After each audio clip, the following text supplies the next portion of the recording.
Rakshasa's Great Katana is more powerful in patch 1.14.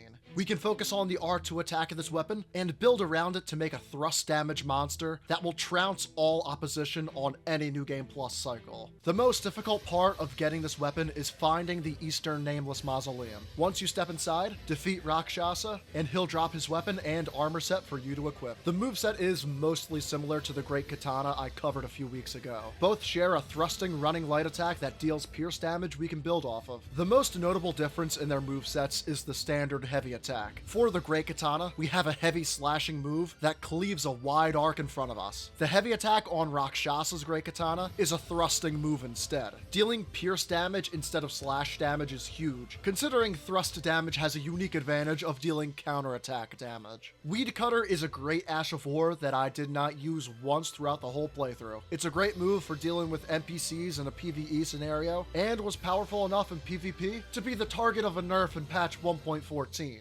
You could easily make a build around this move, where you slap on tanky armor and the Shard of Alexander. While this build route would be effective, it's not what I wanted to do with this Great Katana. The only spell I used was Golden Vow. The two reasons for using this spell exclusively were because it's the best incantation buff in the game, 85 seconds of 15% damage, and 10% damage negation, and it could be cast twice, almost exactly with the amount of FP I had. Our playstyle of the week is a focus on pierce damage attacks, with a special emphasis on the heavy attack. Put on Rakshasa's armor to give us an attack boost and appropriate fashion for our weapon. Use the Spear Talisman, among others we'll get into shortly, to significantly boost our damage. The recent patch also buffed the speed of uncharged heavy attacks for many weapons, Great Katanas included. Because of how fast these uncharged heavy attacks come out, I would argue that this weapon is better now than it was before patch 1.14. Heavy attacks, charged and uncharged, will serve you well throughout this playthrough. To mix things up a bit, be sure to throw in a running or rolling light attack too, as these will deal pierce damage. Oh, by the way, and because this is a Great Katana, the weapon also, of course, has blood loss buildup. Before we get into stats, tiers, and talismans, be sure to like and subscribe if you enjoy the build videos. Spear Talisman is important to make our counterattack damage stronger. On screen, I'll have the difference between having this talisman equipped and unequipped, comparing damage on a Godric soldier. The two-handed sword talisman will boost all of our attacks by 15%, since we don't use the one-handed moveset or Ash of War at all. The axe talisman will give us an additional boost to the fully charged heavy attacks. Golden Vow and Rakshasa's armor will give us that final damage boost. To compensate for the lackluster protection this armor provides for its weight, we'll have Golden Vow,